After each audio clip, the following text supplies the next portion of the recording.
ഗിരിപ്രഭാഷണം sermon on the mount part 2.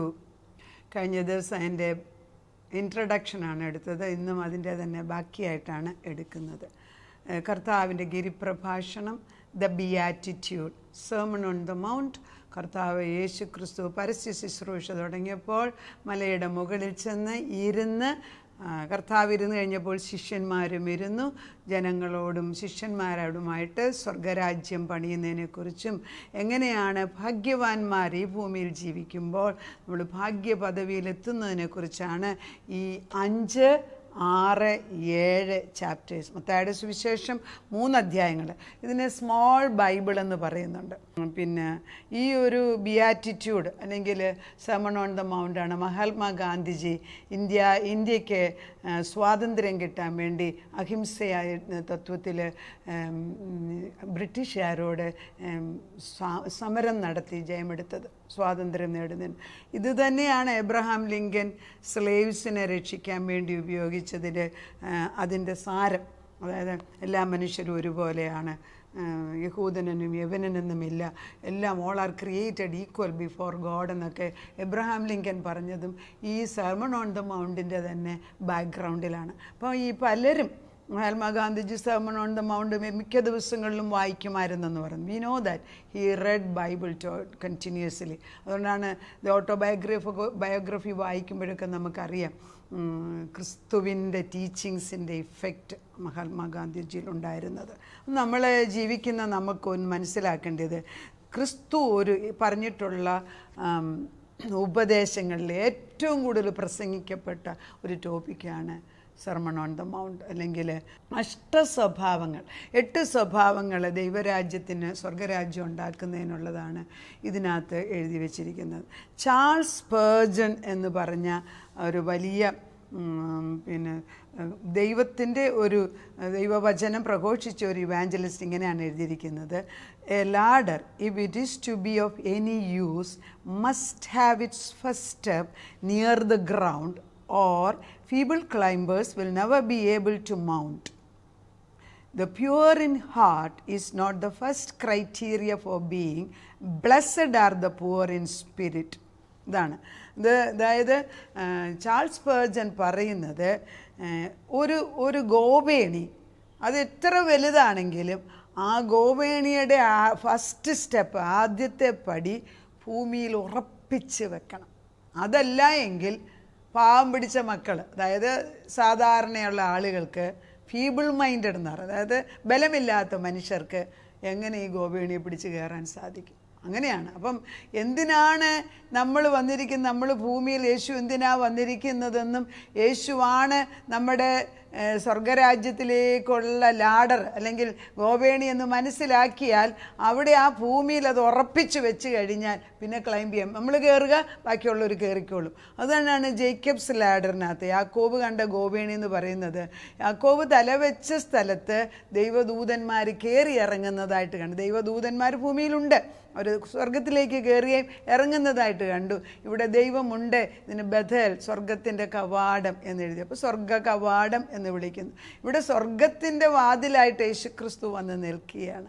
യേശു വന്ന് നമ്മളോട് പറയുകയാണ്, നമുക്ക് ദ പ്യുവർ ഇൻ ഹാർട്ടിനെക്കാട്ടും, അതായത് ഹൃദയം ശുദ്ധമാണ്, അതിനെക്കാട്ടിലും പ്രാധാന്യം ദ പ്യുവർ ഇൻ ഹാർട്ട്, അതായത് ശുദ്ധം, ഹൃദയത്തിൻ്റെ ശുദ്ധതയെക്കാട്ടിലും കൂടുതൽ important the poor in spirit, ആത്മാവിൽ ദരിദ്രനായവൻ. ആത്മാവിൽ ദരിദ്രനായവർക്ക് മാത്രമേ കർത്താവിൻ്റെ വചനം കൊണ്ട് പ്രയോജനമുള്ളൂ. എല്ലാം തികഞ്ഞ് നിറഞ്ഞിരിക്കുന്ന ഒരു പാത്രത്തിനകത്തോട്ട് പിന്നെ എന്തെങ്കിലും ഒരു കഴിച്ചാൽ അത് വെറുതെ പുറത്തു പോകത്തേ ഉള്ളൂ. അതുകൊണ്ട് ആദ്യത്തെ പോയിൻ്റ് കർത്താവിടെ ദ ബിയാറ്റിറ്റ്യൂഡിനകത്ത്, ആത്മാവിൽ ദരിദ്രരായവർ ഭാഗ്യവാന്മാർ, സ്വർഗരാജ്യം അങ്ങനെയുള്ളവർക്ക് അവിടെ നിർത്താം. എന്നാൽ ഇതിലേക്ക് നമ്മൾ പുറകോട്ട് ഞാൻ ഇച്ചിരി കൂടെ പോവുകയാണ്. ഈ ബിയാറ്റിറ്റ്യൂഡ് അല്ലെങ്കിൽ ദൈവത്തിൻ്റെ ഗിരിപ്രഭാഷണം പറയുമ്പോൾ നമ്മൾ ക്രിസ്തു പറയുന്നത് പഴയ നിയമത്തിലെ 10 കൽപ്പനയുമായിട്ട് വളരെ സാമ്യമുണ്ട്. 10 കൽപ്പനകളിൽ, അതായത് ആവർത്തന പുസ്തകം 5-ാം അധ്യായത്തിനകത്ത് എഴുതി, പുറപ്പാടിനകത്ത് 20 എഴുതിയിട്ടുണ്ട്. ആവർത്തനത്തിന് 5-ലാണ് ഞാൻ തുറന്നു വെച്ചിരിക്കുന്ന ഭാഗം. അപ്പം ഈ 10 കൽപ്പനകൾ ദൈവം തമ്പുരാൻ തൻ്റെ മക്കൾക്ക്, തൻ്റെ ജനതയ്ക്ക്, നമ്മളെല്ലാവരെയും അവൾക്ക് കല്ലിന്മേൽ കല്ലിന്മേൽ തൻ്റെ വിരലുകൊണ്ട് എഴുതി കൊടുത്തതാണ് 10 കൽപ്പന. 10 കൽപ്പനകളൊക്കെ മിക്ക ക്രിസ്ത്യൻ കൺട്രീസിലും അവരുടെ കോടതികളിലും അവരുടെ കോൺസ്റ്റിറ്റ്യൂഷനിലൊക്കെ അതിന് സ്ഥാനം പിടിച്ചിട്ടുണ്ട്. അതാണ് നമ്മുടെ fundamental principles we should observe. അതിൽ 1, 2, 3 10 കൽപ്പനകളിൽ 1, 2, 3 ദൈവത്തെക്കുറിച്ചാണ് പറയുന്നത്. അതായത് 1, 2, 3 പറയുന്നത് ഞാൻ യഹോവയാകുന്നു, നിന്നെ ശത്രു സൈന്യങ്ങളുടെ കയ്യിൽ നിന്ന് രക്ഷിച്ച് അടിമത്വത്തിന് വീണ്ടെടുത്ത യഹോവ ഞാനാകുന്നു. അപ്പോൾ ഒരു പേരവിടെ പറയും, ദൈവം തമ്പുരാൻ വെളിപ്പെടുത്തി തന്ന പേരാണ്. 1. രണ്ടാമത്തെ പറയുന്നത് there shall be no gods before me, ഞാനല്ലാതെ വേറൊരു ദൈവം ഉണ്ടാകരുത്. മൂന്നാമത്തെ ഒരു വിഗ്രഹവും ഉണ്ടാക്കി വെച്ച് ആരാധിക്കരുത്. ഇത് 3 ദൈവത്തെക്കുറിച്ച് തന്നെയാണ് പറയുന്നത്.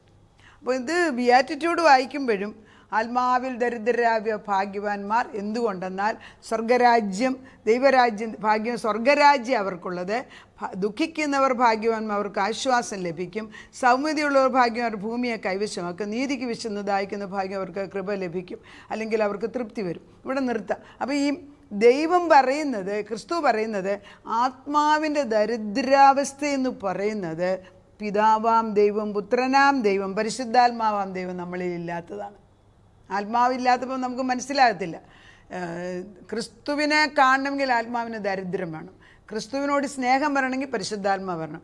അപ്പം ദൈവത്തിൻ്റെ ആത്മാവ് ഏതൊരു വ്യക്തിയിൽ ഉള്ളിൽ വരണമെങ്കിൽ പിതാവും പുത്രനും പരിശുദ്ധാത്മാവും നമ്മളിൽ വരണമെന്നുണ്ടെങ്കിൽ നമ്മൾ ദൈവത്തിലേക്ക് വരാൻ ആഗ്രഹിക്കുന്ന ചിന്ത പോലും പരിശുദ്ധാത്മാവ് നമ്മുടെ ഹൃദയത്തിലിടണം.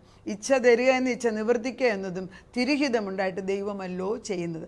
ദൈവം എല്ലാവരെയും രക്ഷിക്കാനാണ് വന്നു. ഒരു വ്യക്തി യഹൂദനെ തന്നെ അല്ല, നമ്മളെല്ലാവരും, നഷ്ടപ്പെട്ട ജനതയെ മുഴുവനും തിരിച്ചു കൊണ്ടുവരാനാണ് പിതാവാം ദൈവം ആഗ്രഹിച്ചത്. അപ്പോൾ പിതാവാം ദൈവം പുത്രനിൽ കൂടെ സ്വർഗരാജ്യം ഇവിടെ പണിതെടുക്കുകയാണ്. അതുകൊണ്ടാണ് നമ്മൾ പ്രാർത്ഥിക്കുന്ന പ്രാർത്ഥന ദ ലോർഡ്സ് പ്രയറിൽ പറയുന്നത്, സ്വർഗസ്ഥനായ ഞങ്ങളുടെ പിതാവേ, നിൻ്റെ നാമം പരിശുദ്ധമാകണം, നിൻ്റെ രാജ്യം വരണമേ, നിൻ്റെ രാജ്യം സ്വർഗത്തിലെ പോലെ ഭൂമിയിലുമാകണമേ. അപ്പോൾ സ്വർഗത്തിലെ പോലെ ആകണമെങ്കിൽ സ്വർഗത്തിൽ പോകാതെ എങ്ങനെയാണ്, അല്ലെങ്കിൽ സ്വർഗത്തെക്കുറിച്ച് അറിയാതെ എങ്ങനെയാണ് നമുക്ക് മനസ്സിലാവുന്നത്? അപ്പം നഷ്ടപ്പെട്ടതായ ആത്മാവിനെ, പരിശുദ്ധാത്മാവിനെ, ഏദൻ തോട്ടത്തിൽ വെച്ച് നഷ്ടപ്പെട്ടത്, ഉൽപ്പത്തി 3-ാം അധ്യായത്തിൽ നഷ്ടപ്പെട്ടതായ ദൈവാത്മാവിനെ പിന്നെ മനുഷ്യൻ ഫോട്ടോകോപ്പി ഓഫ് ദ ഫോട്ടോകോപ്പി ഒക്കെ ഉണ്ടാക്കി വെച്ച് ദൈവത്തിൻ്റെ ആത്മാവില്ലാത്ത മനുഷ്യർ ഉണ്ടാക്കി പെരുകയാണ് ചെയ്യുന്നത്. അപ്പോൾ കുറച്ച് കഴിയുമ്പോഴത്തേക്ക് ദൈവം ആരെന്ന് പോലും അറിയാൻ വയ്യാതെ. ഇപ്പോഴും അങ്ങനെ തന്നെയാണ്. എന്നാൽ പഴയ നിയമകാലത്തെല്ലാം ദൈവം തമ്പുരാൻ പ്രോഫറ്റ്സിനെ, പ്രവാചകന്മാരെയും രാജാക്കന്മാരെയും ഒക്കെ അയച്ചിട്ട് തൻ്റെ മഹത്വം, അല്ലെ തൻ്റെ സ്വാന്നിധ്യം മനുഷ്യരെ അറിയിച്ചിട്ടുണ്ട്. ഇന്ന് പരിശുദ്ധാത്മാവ് വരും, ക്രിയ ചെയ്യും, പോകത്തേയുള്ളൂ. എന്നാൽ പുതിയ നിയമമാകുമ്പോൾ വ്യത്യാസം എന്തെന്ന് ചോദിച്ചാൽ, സ്വർഗരാജ്യം ഇവിടെ പണിയാൻ, സ്വർഗത്തിലെ പോലെ ഭൂമിയിലാകാൻ, ദൈവരാജ്യത്തിൻ്റെ തൃത്വത്തിലുള്ള ഒരു സെക്കൻഡ് പേഴ്സണാലിറ്റി, അതായത് Jesus Christ come down to earth, മനുഷ്യരൂപത്തിൽ കടന്നു. വളരെ വളരെ പ്രധാനപ്പെട്ട കാതലായ സത്യങ്ങൾ ആത്മാവുള്ളവർക്ക് കേൾക്കുമ്പോൾ അത് തൊടും. ആത്മാവില്ലാത്തവരോട് പറഞ്ഞിട്ട് കാര്യമില്ല. പക്ഷേ ദൈവം പറയുന്നത് നമുക്ക് പറയാതിരിക്കാനൊക്കത്തില്ല. വിത്തുകൾ നമ്മൾ കളപ്പുരയിലിരിക്കുന്ന വിത്ത് എടുത്ത് എറിഞ്ഞു കൊടുക്കുക, അത് പലയിടത്ത് വീഴും. അത് സാധാരണ കാര്യമാണ്.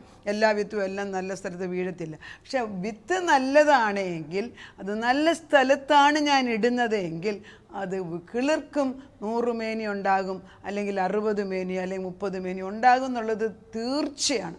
നമ്മുടെ ജോലി എന്താണെന്ന് ചോദിച്ചാൽ, സ്വർഗരാജ്യം പണിയാൻ ക്രിസ്തു വന്നു കഴിഞ്ഞു. ക്രിസ്തു ചെയ്യേണ്ടതെല്ലാം ചെയ്തു കഴിയുമ്പം ക്രിസ്തു ചെയ്തത് നമ്മൾ മറ്റുള്ളവരോട് പറഞ്ഞു കൊടുക്കുക. അതാണ് നമ്മൾ. അപ്പം നമ്മൾ വിചാരിക്കുമ്പോൾ യേശുക്രിസ്തു വന്നിട്ട് വേണോ? ഇല്ല, യേശുക്രിസ്തു വരേണ്ട ആവശ്യമില്ല. യേശുക്രിസ്തു വന്ന് ചെയ്തു, തീർത്തേച്ചു പോയി. I have finished my job എന്നാണ് കർത്താവ്. It is finished. പിന്നെ ജോലി എന്തുവാ? ഈ ഫോളോവേഴ്സ് ആകുന്ന നമ്മൾ, അതായത് സത്യദൈവത്തെ അറിഞ്ഞിട്ടുള്ളവർ, പരിശുദ്ധാത്മ എന്ന് പറയുമ്പം the holy God. Holiness is only in the right God. True ഗോഡിലെ ഹോളിനെസ് വരത്തുള്ളൂ. ഒത്തിരി ഇമിറ്റേഷൻസ് ഉണ്ട്. പക്ഷേ എങ്ങനെയാണ് ഇമിറ്റേഷൻ ആണോ യഥാർത്ഥ ക്രിസ്തുവാകുന്ന ദൈവമാണോ എന്ന് അറിയേണ്ടത്? അന്തരാത്മാവ് വരുമ്പോൾ അത് പറയും. അത് സയൻറ്റിസ്റ്റായിട്ടൊന്നും സയൻറ്റിഫിക്കലി പ്രൂവ് ചെയ്യേണ്ട ആവശ്യമില്ല. നമ്മുടെ ആത്മാവിൻ്റെ വ്യാപ്തി അല്ലെങ്കിൽ ആത്മാവിൻ്റെ ശക്തി എന്തെന്ന് നമുക്ക് തന്നെ അറിഞ്ഞുകൂടാ. നമ്മളിൽ വരുന്ന പരിശുദ്ധാത്മാവ് സ്വർഗവും സ്വർഗാദി സ്വർഗത്തിലും ഇരിക്കുന്ന ദൈവം നമ്മളിൽ വസിക്കുന്നു എന്നുള്ളതിൻ്റെ ഒരു എക്സാമ്പിള് നമ്മൾ നോക്കുകയാണെങ്കിൽ ഉൽപ്പത്തി 2:7 പറയുന്നു, ദൈവം ആദത്തിനെ അല്ലെ മനുഷ്യനെ മണ്ണുകൊണ്ട് പൂഴിയിൽ നിന്ന് സൃഷ്ടിച്ചു. നമ്മൾ കാണണേ, മനസ്സുകൊണ്ട് കാണും. അപ്പം പൂർണ്ണ മനുഷ്യനായ ഒരുവൻ ഏദൻ തോട്ടത്തിൽ കിടപ്പുണ്ട് ഇപ്പോൾ, പക്ഷെ ജീവനില്ല. പക്ഷെ ദൈവം ഈ മനുഷ്യന് ജീവൻ കൊടുക്കാൻ വേണ്ടി തൻ്റെ ശ്വാസം ഊതിക്കൊടുക്കുകയാണ്. ദാറ്റ് ഈസ് ഹിസ് ബ്രത്ത് അല്ലെങ്കിൽ റൂഹ. ഈ ബ്രത്ത് ഊതിക്കൊടുക്കുമ്പോൾ ഓരോ മണൽത്തരി അല്ലെങ്കിൽ ഓരോ മണ്ണിൻ്റെ ആ മഡിനകത്തുണ്ടായിരിക്കുന്ന ഓരോ ഘടകവും ജീവൻ വെക്കുക ചെയ്തത്. കാരണം പല അവയവങ്ങളും നമ്മുടെ ശരീരത്തിലുണ്ടാകാണ്. ഇതൊന്നും നമുക്ക് എക്സ്പ്ലെയിൻ ചെയ്യാനൊക്കത്തില്ല, ഒരു സയൻറ്റിസ്റ്റിന് ഇത് പറയാനൊക്കത്തില്ല. ഒരു റോബോട്ടിനെ ഉണ്ടാക്കി വെച്ചാൽ ഒരേപോലെ അതിനെ എന്ത് കാണിക്കുന്നു അത് മാത്രമേ അത് ചെയ്യത്തുള്ളൂ. അപ്പം ദൈവം എത്ര തൻ്റെ ഛായയിൽ സൃഷ്ടിച്ച നമുക്ക് എന്തുമാത്രം കഴിവുണ്ടെന്നും നമ്മുടെ ഓരോ സെല്ലുകൾക്കും എത്ര ശക്തിയുണ്ടെന്നും നമുക്ക് പോലും അറിഞ്ഞുകൂടാ. അത്ര ശക്തിയോടായിട്ടാണ് നമ്മളെ സൃഷ്ടിച്ചു വെച്ചിട്ട്. ഈ നമ്മൾ ആരെ എന്ന് മനസ്സിലാക്കണമെങ്കിൽ പരിശുദ്ധാത്മാവ് വരണം. എനിക്കെന്തുമാത്രം കഴിവുണ്ട്, ദൈവസന്നിധി ഞാൻ ആരാണ്, എനിക്കെന്തെല്ലാം ചെയ്യാൻ സാധിക്കും. ഈ ലോകം മുഴുവൻ പിടിച്ചടക്കുക എന്നുള്ളതല്ല ഞാൻ ഉദ്ദേശിക്കുന്നത്. ആത്മീക തലത്തിൽ നമ്മൾ ആരെന്ന് മനസ്സിലാകുമ്പോൾ ഇന്നിറ്റേണിറ്റിയിൽ ജീവിക്കേണ്ട മനുഷ്യരാണ്. അപ്പോൾ നമ്മളെ ദൈവം തിരഞ്ഞെടുത്ത മക്കളാണ്. ആ ബോധം നമ്മളിന്ന് ഒരിക്കലും മാറരുത്. ഇതെല്ലാം പരിശുദ്ധാത്മാവ് വന്നവർക്കാണുള്ളത്. വിശ്വാസികളോടാണ് ഞാൻ സംസാരിക്കുന്നത്. സമയക്കുറവുണ്ട്. ഇന്ന് പ്രാർത്ഥിച്ചു നിർത്തി എൻ്റെ കണ്ടിന്യൂവേഷൻ എല്ലാ ദിവസവും ഓരോ പോയിൻറ്റ്സ് ദൈവം പറയുന്നത് നിങ്ങളുടെ ഹൃദയങ്ങളിൽ കിളുത്തിട്ട് നൂറുമേനിയാകാൻ ഞാൻ ആഗ്രഹിക്കുന്നു. അതിപരിശുദ്ധനായ ദൈവമേ, ഞങ്ങളെ എത്ര പഠിച്ചെന്ന് പറഞ്ഞാലും പരിശുദ്ധാത്മാവിൻ്റെ ഒരു വിത്ത്, നല്ല സ്ഥലത്ത് വീണാൽ അതേന്നും വലിയൊരു ജീവവൃക്ഷമുണ്ടാകും. അങ്ങനെയെങ്കിലും ഈ നോയമ്പിൻ്റെ സമയങ്ങളിൽ ഏതായാലും നിൻ്റെ അടുക്കൽ വന്ന് ഞങ്ങൾ ഇരിക്കുകയല്ലേ ആത്മാവിൽ അറിയാൻ വേണ്ടി. ആത്മാവിനെ തന്നിരിക്കുന്ന ദൈവത്തിൻ്റെ ആത്മാവാണ് എൻ്റെ ഉള്ളിൽ വസിക്കുന്നതെങ്കിൽ ഈ മൺപാത്രമാകുന്ന എന്നിൽ ഈ അത്യന്ത മഹാശക്തിയാകുന്ന പരിശുദ്ധാത്മാവിനെ ഡിപ്പോസിറ്റ് ചെയ്ത് അല്ലെങ്കിൽ അതിനകത്ത് കയറ്റി വെച്ച് കഴിഞ്ഞിട്ടും ഞാൻ തീ പോലെ ഇരിക്കുന്ന ആത്മാവ് എന്തുകൊണ്ട് ഞാൻ കരിഞ്ഞു പോകുന്നില്ല എന്ന് ചോദിച്ചാൽ എനിക്ക് മനസ്സിലാകുന്നില്ല. കർത്താവേ, നിൻ്റെ തീ ഞങ്ങളുടെ ഉള്ളിനകത്ത് സൂക്ഷിച്ചു വെക്കുവാൻ തക്കവണ്ണം കർത്താവേ, നിൻ്റെ ആത്മാവ് അത്യന്തമായ ശക്തിയോടെ ഞങ്ങളുടെ ഉള്ളിൽ വസിക്കുന്നു എന്ന് പറയുമ്പോൾ ഞങ്ങളുടെ അന്തരാത്മാവ് നിന്നോട് സംസാരിക്കുകയും ഞങ്ങളുടെ പുറത്തെ മനുഷ്യനെക്കാട്ടിലും ശക്തമായ അന്തരാത്മാവ് പുറത്തു വന്നിട്ട് പിന്നെ പരിശുദ്ധാത്മാവാണ് കാര്യങ്ങളെല്ലാം നിയന്ത്രിക്കുന്നത്. അങ്ങനെയാണ് ആദ്യകാലങ്ങൾ അവിടുന്ന് ഉദ്ദേശിച്ച് ആത്മാവ് ശക്തിപ്പെട്ടും ദേഹം ദേഹി ആത്മാവിനെ ഫോളോ ചെയ്യുക, അനുസരിക്കുക. എന്നാൽ ഇത് തിരിച്ചു വന്ന് തല കീഴായിട്ട് മനുഷ്യരെല്ലാം കർത്താവ് തല താഴെയായിട്ടും കാല് മുകളിലുമായിട്ട് നടക്കുന്ന ഒരു ഗതികേടാണ് ഇപ്പോൾ ഉള്ളത്. അവരുടെ എല്ലാം വിചാരം, എല്ലാ മനുഷ്യരുടെയും വിചാരം കാല് മേളിലായാലും പ്രശ്നമില്ല, എനിക്കെല്ലാം അറിയാമെന്നുള്ള ചിന്ത. എന്നാൽ ഞങ്ങളൊന്ന് പ്രാർത്ഥിക്കട്ടെ അപ്പച്ചാ, തല നേരെയാക്കുവാൻ കർത്താവെ, ക്രിസ്തുവാകുന്ന തല ഞങ്ങളുടെ കഴുത്തിൻ്റെ മേൽ വെച്ച് തന്നാൽ കർത്താവെ ഞങ്ങൾക്ക് കാര്യങ്ങൾ മനസ്സിലാക്കാൻ സാധിക്കും. കൊലോഷ്യൻസ് 2:19 പറയുന്നത്, തലയായവനിൽ നിന്നല്ലോ ശരീരം മുഴുവൻ സന്ധികളാലും ഞരമ്പുകളാലും ചൈതന്യം പ്രാപിച്ചും ഏകീഭവിച്ചും ദൈവീകമായ വളർച്ച, അതെ സ്വർഗരാജ്യവും ദൈവരാജ്യവും ഇവിടെ ഉണ്ടാക്കാൻ നീ ഞങ്ങളെ ഏൽപ്പിച്ചിരിക്കുക. കർത്താവേ, ഈ വചനങ്ങൾ പഠിക്കുമ്പോൾ നീ ഞങ്ങളെക്കുറിച്ച് എത്ര ആഴമായിട്ട് ചിന്തിച്ചിട്ടാണ് ഭൂമിയിൽ ഞങ്ങളെ താമസിക്കാൻ അയച്ചിരിക്കുന്നതെന്ന് ഓർത്തിട്ട് ഞങ്ങൾ നിന്നെ സ്തുതിക്കുന്നു. നഷ്ടപ്പെട്ടതായ സ്വർഗരാജ്യം ഇവിടെ പണിയുവാൻ തക്കവണ്ണം കുറേ പേരെ വിശ്വാസികളെങ്കിലും രൂപാന്തരപ്പെടുത്തി മാറ്റിയെടുക്കുന്നതിന് നന്ദി. അവിടുന്ന് പ്രാർത്ഥന കേട്ട് ഉത്തരം തന്നതിന് നന്ദി. യേശു ക്രിസ്തുവിൻ്റെ പുണ്യനാമത്തിൽ തന്നെ ആമേൻ.